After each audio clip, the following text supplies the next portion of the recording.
also can supply is we've got solar geysers, solar air conditioning, solar pumps, solar systems, and all of those type of things.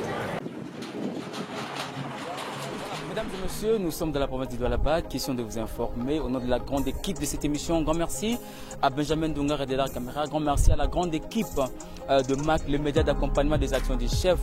Là, je vois toute l'équipe est mobilisée, toute l'équipe est au point. Grand merci à Ginelle Pezo, Merveille Madé, Rose Kadima. En tout cas, la grande équipe de MAC, nous vous disons grand merci, bonjour. Voilà, c'est quoi la différence entre une carrière minière et un carré minier? Voilà pourquoi tout petit Awalelo, na carrière ya mine moko awa na province de là-bas, tout le monde a expliquer quelles sont la différence entre carré minier na carrière de mine. Pour autant, bon, on a moko ya chef ya site pour la question la différence et puis quelles sont les matières que vous allez extraire avoir na kati ya chantier oyo. Na maboko na nga mobile ni vous allez komona na simbi bongo c'est du cobalt hein, oboyo ka tutanga ka na bakela si cobalt na zana et na maboko na nga mwasi nazali bongo na cuivre ko bazali ko bomela biso bazali ko bundisa mboka na biso tongo midi pourquoi et voilà nazana ngo awa na maboko na nga et ça c'est du cobalt voilà pour otambo na kati ya carrière minière oyo to la kisabino comment est-ce que extraction ça la bakandenge ni basala ka bongo ba puis ba creuseur azalina ni mosala creuseur ezali nini et quelles sont les mesures sécuritaires oyo coopérative au CMDS va en place pour protéger tout pour sécuriser ba creuseur wa bengi bongo ba creuseur artisanal.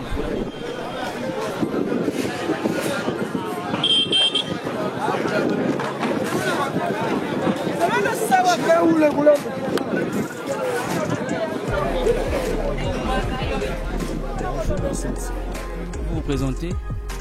D'accord, moi je me nomme au nom de Messier Kamona Yumba Serge et je m'occupe de la gestion de cette carrière, autrement dit le chef des carrières,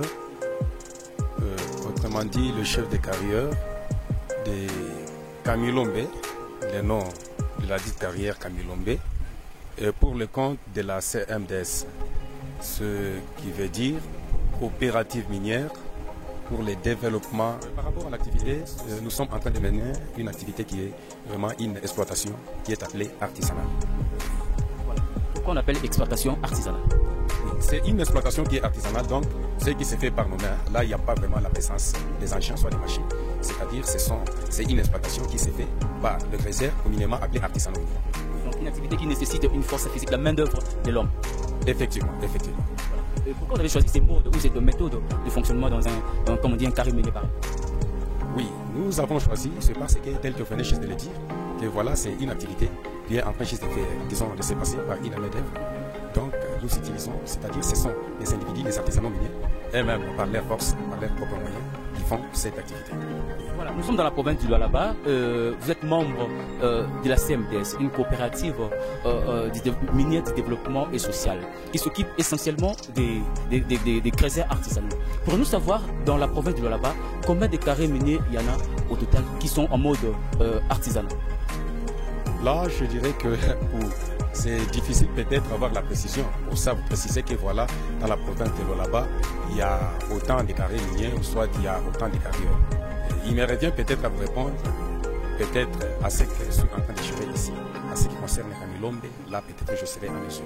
Mais pour d'autres carrières là, vraiment sous une réserve, pour ne pas parler autre chose. Voilà, nous avons remarqué la présence de plusieurs poésies.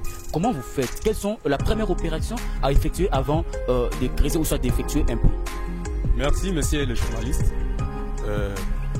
Je pense que la toute première opération, je dirais, c'est tout justement d'abord le recensement ou l'enregistrement. Pourquoi vous recensez qui? Nous recensons d'abord le creuseur, autrement appelé les artisanaux miniers. Par exemple, ils font quoi ou comment? Peut-être ils peuvent se réunir tout en un groupe comme ça et nous choisir peut-être à travailler avec nous dans notre carrière. Une fois terminé comme ça, ils vont venir directement nous voir. Après avoir terminé, c'est nous qui vont leur orienter d'aller directement au bureau de service de CMAP parce que c'est lui le service habilité ou compétent. De l'autre côté, c'est-à-dire, premièrement, ils seront recensés, soit enregistrés, et avoir les cartes pour les artisanaux, parce que c'est le service de CMAP qui offre ça. Et une fois terminé comme ça, c'est-à-dire, c'est à eux-mêmes qu'ils vont montrer leur désir ou leur vouloir, et non, par rapport à l'espace, par là directement, ils seront attribués un calendrier. Et les calandres, c'est lui qui est en train de les attribuer, c'est le service de CEMAP. C'est-à-dire, la coopérative est en train juste, donc disons, de s'en occuper, ou soit je dirais que, donc le service de CEMAP est en train de nous encadrer, nous, qui sommes coopératifs. Et qu'à notre tour aussi, nous faisons l'encadrement des artisanaux miniers, communément appelés ici creuseurs. Alors, une fois terminé peut-être à ça, du côté CEMAP, c'est les calandres. Une fois être attribué les calandres, je dirais que la toute première activité ou l'opération, de l'autre côté, ça sera maintenant les forages. Alors, les forages, on se dit à quoi c'est-à-dire? C'est par là que vous allez voir un groupe de gens, ils commencent à forer, par exemple, comme ça, par terre. Bon, leur objectif, c'est quoi? L'objectif, c'est d'aller jusqu'à une couche minéralisée. À une couche minéralisée, c'est ça l'objectif. Ils vont commencer à forer. Communément aussi appelé peut-être creuser la terre, mais le terme technique là, je dirais que forer.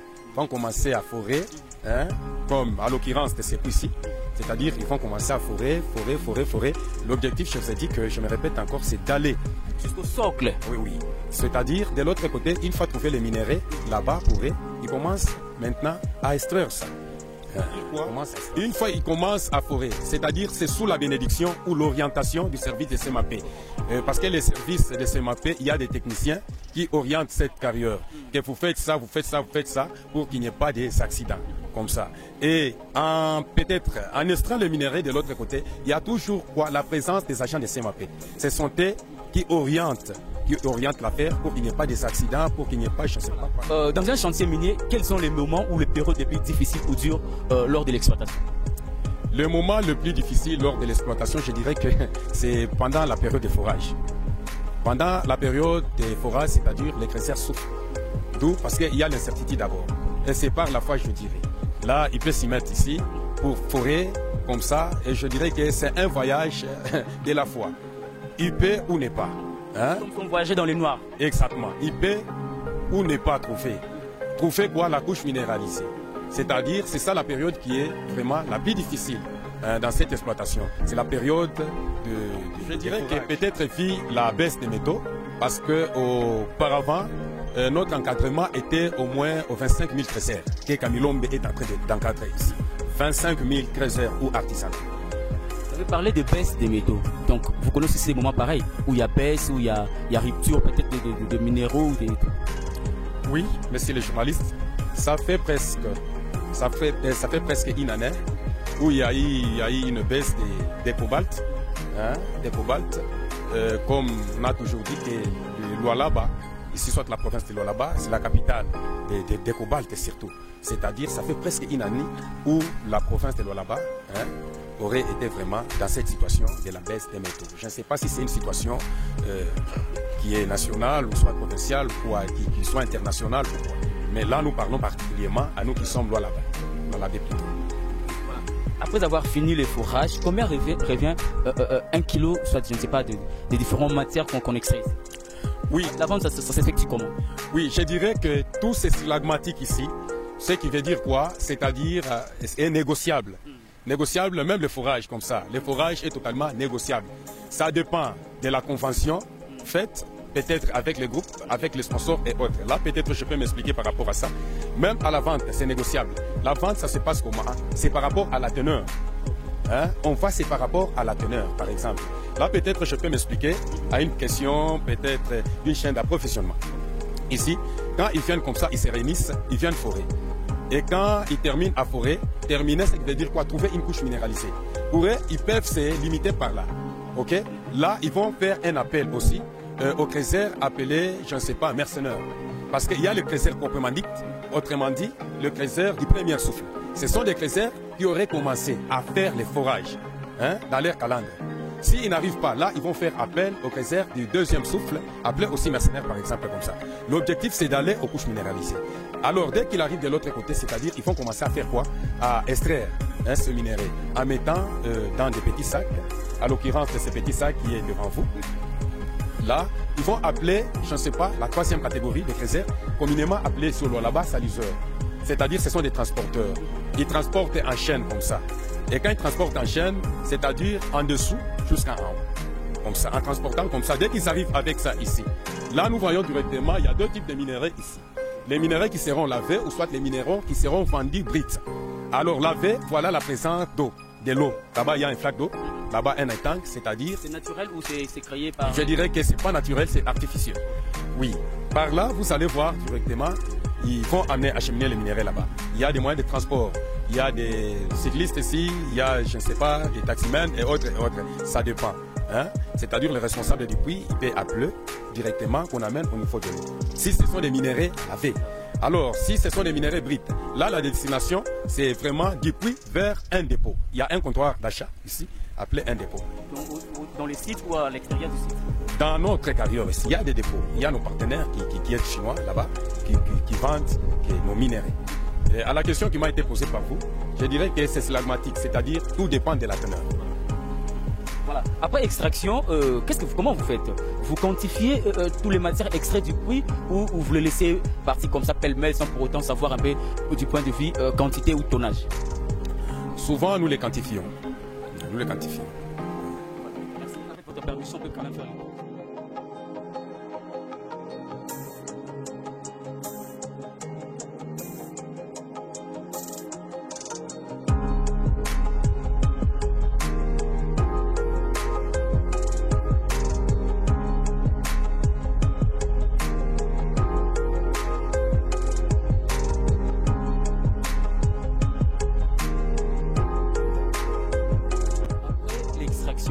On vient au dépôt.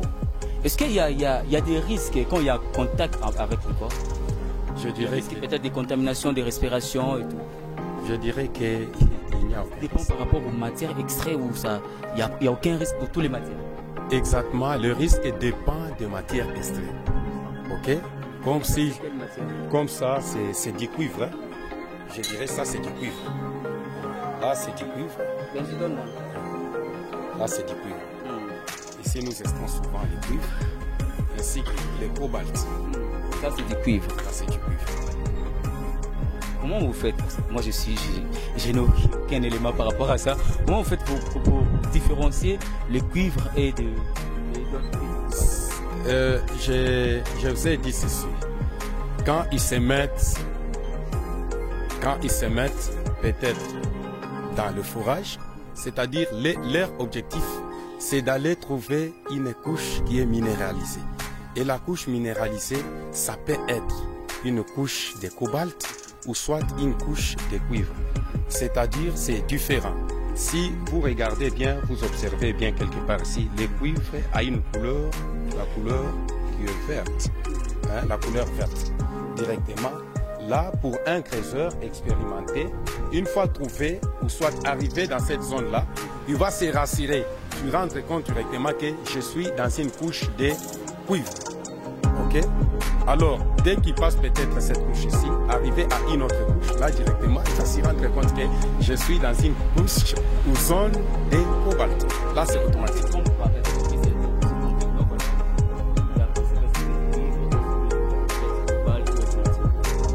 Ils ne peuvent pas se tromper. Ils ne peuvent pas se tromper. Pourquoi? Parce que quand ils sont en train de forer, c'est-à-dire il y a des experts, dont les gens qui connaissent mieux de ceux qui sont en train de faire les chercher. C'est-à-dire pour se tromper. Par exemple, en cas de doute, quand ils se retrouvent peut-être face à une couche minéralisée, là directement, ils vont faire remonter un échantillon. Ok? Une petite quantité comme ça, et directement, ils vont amener ça. Je ne sais pas, il y a un appareil ici qui est appelé Métorex. On va venir avec ça. Ok?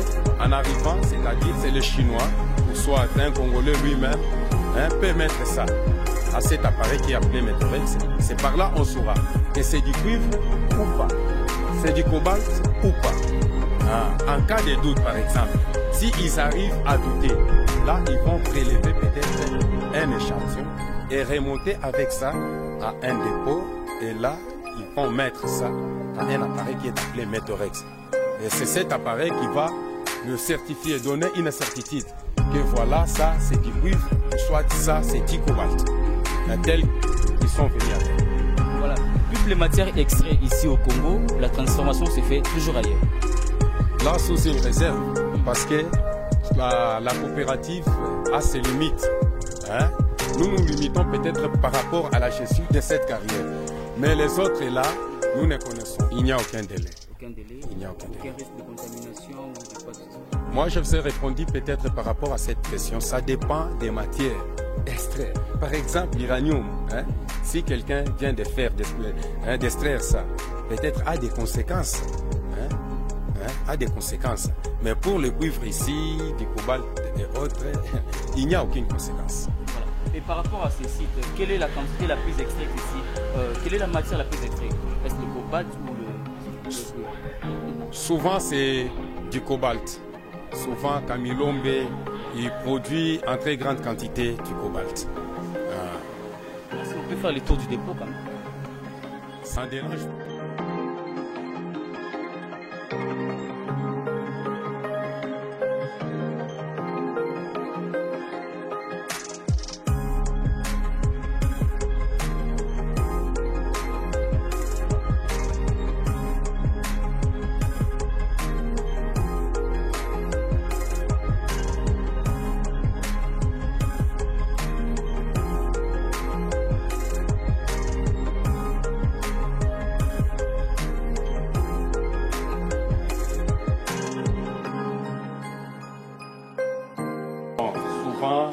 Ce n'est pas le cas. Parce que nous n'avons pas les appareils là peut-être appropriés ou spécifiés. Souvent c'est ça.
Voilà, nous sommes à la rivière dont M. Serge parlait.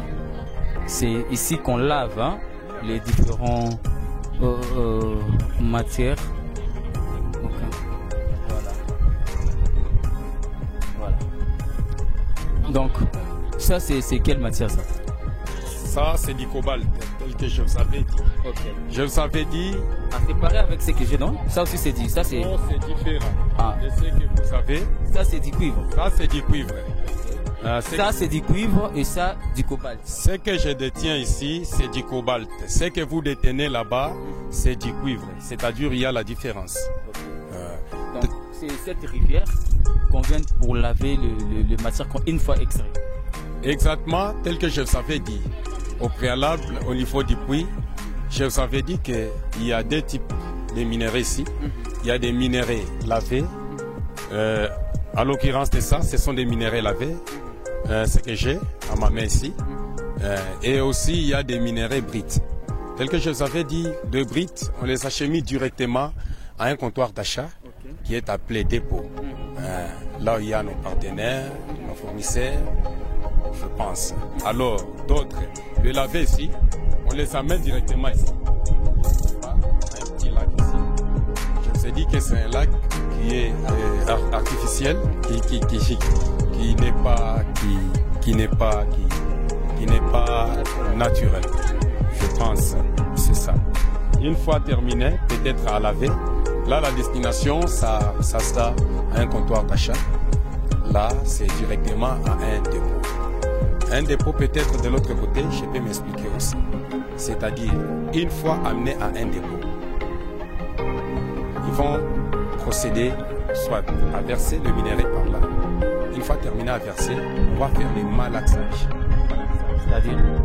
C'est-à-dire commencer à malaxer le minerai qui était du côté droit, qu'on amène ça du côté droite et gauche, de gauche comme ça. Une fois terminé à malaxer, là-bas, directement, il y aura les prélèvements d'échantillons. Et le prélèvement d'échantillons, c'est-à-dire ils vont amener ça au crashing. Le crashing est de l'autre côté là du côté crashing, c'est-à-dire ils vont broyer ça. Une fois terminé à broyer, on va mettre l'échantillon d'échantillons témoins sur les faits. Une fois terminé à ça, c'est là où ils vont prélever, je ne sais pas, une petite quantité amenée à l'appareil là-bas qui est appelé Mentorex.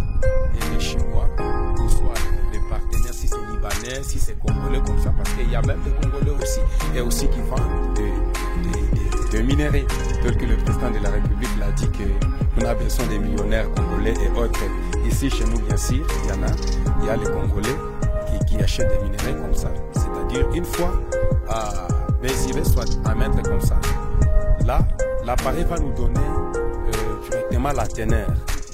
Par exemple, si c'est le minerai de 10%, 20%, ça dépend la couche trouvée, 5% et autres, c'est à partir de là, c'est à partir de la, disons, du pourcentage, les pourcentages ou la teneur, c'est ce qui fera à ce qu'on puisse acheter ce minerai. Tu as dit qu'il souhaite avoir c'est une question, comme on dit chez nous, c'est qu'il veut vous améliorer à Congolais et dans le chef du site.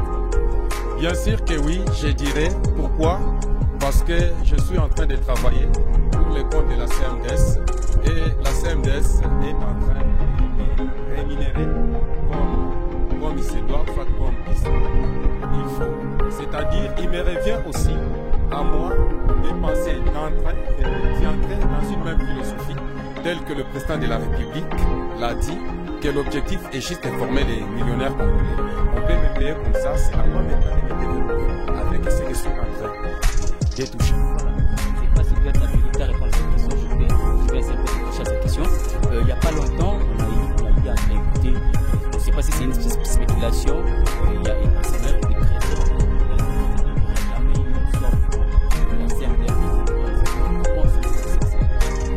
Merci aussi pour cette question.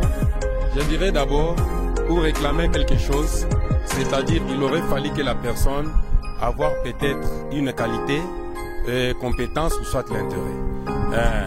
Pour être déclaré d'abord trésor, il aurait fallu que vous soyez enregistré au niveau du service de CMAP. Et autre, qu'il soit d'abord reconnu ici chez nous. Alors, si tu n'as jamais été vraiment les nôtres ici, et même si vous essayez un peu juste de faire quoi et réclamer des votes, pour moi, je dirais que c'est comme si quelqu'un dans un bureau ou une représentation de ces trésors artisanaux.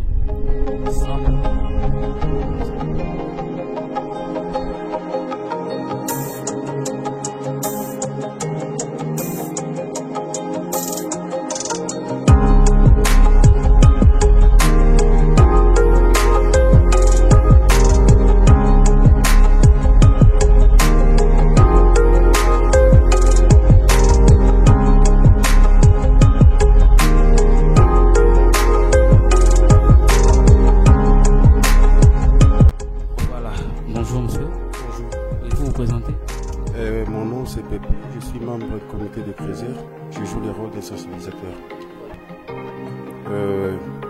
La difficulté actuellement est très basée sur une baisse du cobalt. Puisque notre carrière ici que vous voyez, elle est vraiment productive avec beaucoup de produits qui sont de cobalt. Maintenant, de nos jours, avec les chiffres des métaux, du cobalt précisément, donc c'est là où ça crée un peu de problème. Est-ce qu'il y a une formation adaptée pour le trésor? Bien sûr qu'il y a des formations adaptées. Je ne sais pas si vous voyez la chemise que je porte là, derrière moi, c'est marqué capitaine de sécurité. Donc nous faisons des fois des campagnes de sensibilisation dans le sens de sécurité et travail. Et donc c'est sécurité et travail.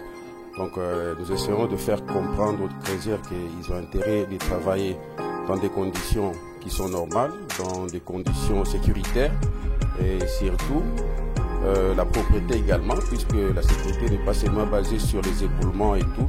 La sécurité, c'est également des maladies qui peuvent être contaminables de part et d'autre. Donc nous jouons ce rôle-là de des campagnes de sensibilisation. Si on fait ça, c'est par rapport à quoi? C'est parce qu'on avait été formés. Donc nous, à notre tour, nous devons également former les autres. Quelles sont les disciplines que vous infligez ou vous demandez aux Crézeurs? La discipline que nous demandons aux Crézeurs, d'abord, dans cette carrière, il est strictement interdit de citer une personne par son tribu. Donc dans cette carrière, tout le monde qui est ici a un même tribu, c'est-à-dire tous sont des Crézeurs. Dans cette carrière également, on est apolitique. Dans cette carrière, notre grande partie politique, c'est la CMDS, c'est-à-dire la coopérative minière pour le développement social. Et dans cette carrière également, vous n'avez pas les droits d'entrer si vous êtes en état d'ivresse. Donc vous ne pouvez pas plonger dans un puits si vous êtes ivre. Dans cette carrière, il n'est pas permis de faire des harcèlements sexuels, des bagarres. Donc tout ce qui est illégal, même devant la justice, c'est ce qui est aussi illégal. C'est pourquoi je ne sais pas si vous avez remarqué, nous avons des mamans qui sont aussi du côté de la sécurité, du côté des mamans là. Donc nous, en tant que les gars, c'est un peu difficile pour nous de détecter que voilà, cette femme est enceinte. Maintenant, entre eux, c'est facile. Quand ils remarquent cela, ils doivent l'interpeller, mais peut-être que la personne ne va pas accepter facilement. On va l'amener ici à la centre de PMT, on va la faire des tests de grossesse. Si réellement la femme, elle est grosse, on la fait sortir de la carrière. On ne peut pas travailler à cet instant-là. Est-ce qu'il y a-t-il une bonne communion entre les comités des Crézeurs et les membres dirigeants de la CMDS? Effectivement, si nous ne parlons pas une même langage, comment est-ce qu'on peut évoluer ensemble? Effectivement qu'il y ait une bonne communication. Merci beaucoup. Peut-être un dernier mot, un message? Bon, un tout dernier mot qu'on peut dire, c'est demander à notre gouvernement qui puisse nous apporter main forte dans ce que nous sommes en train de faire.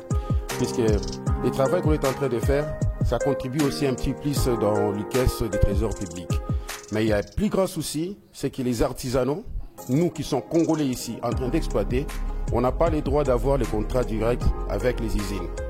Donc c'est-à-dire, si moi j'ai par exemple un camion de produits que je dois acheminer à l'usine, je dois partir derrière un Chinois. Et ce Chinois-là doit me demander encore quelques pourcentages que je dois lui donner. Mais si notre gouvernement pouvait nous donner cet aval-là de nous-mêmes, avoir des contrats directs avec les usines, en tout cas, ce serait grande chose.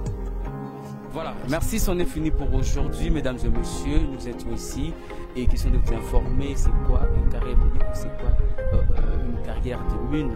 Vous avez écouté le chef de site avec qui nous allons finir cette émission. Monsieur Serge, nous sommes pratiquement à la fin de cet entretien.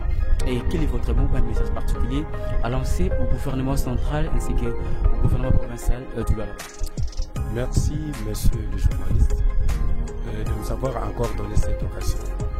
Nous, en tant que chef de site de carrière de Kamilombe pour le compte de la CMDS, nous voudrions demander seulement à notre gouvernement, le gouvernement du Lualaba, le gouvernement national de Kinshasa et autres, de pouvoir nous aider.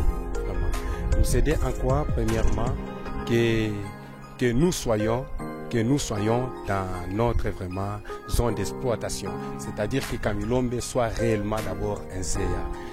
En plus de cela, que le gouvernement puisse nous aider aussi par rapport aux différents contrats qui sont aux différentes usines ici. Par exemple, si un Congolais veut peut-être amener ou acheminer son véhicule de minerais, soit un tract de minerais de l'autre côté, il ne sera pas vraiment accepté facilement.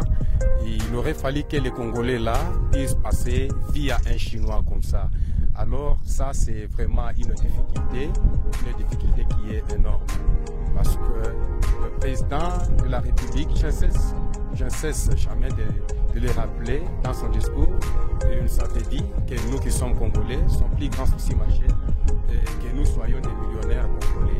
Et bien sûr, je pense que tout est possible, mais sauf qu'il y a quelque part que nous rencontrons vraiment des amis. Je voudrais à ce que les gouvernements congolais puissent nécessairement nous aider, puissent s'impliquer dans ce secteur minier, afin que nous retrouvons aussi un droit sur ces points que nous voulons juste. Je me nomme de Kamon Ayumba Serge, le chef des sites de la carrière Canino. Merci beaucoup. CMDS. Merci beaucoup. C'est moi qui vous remercie davantage.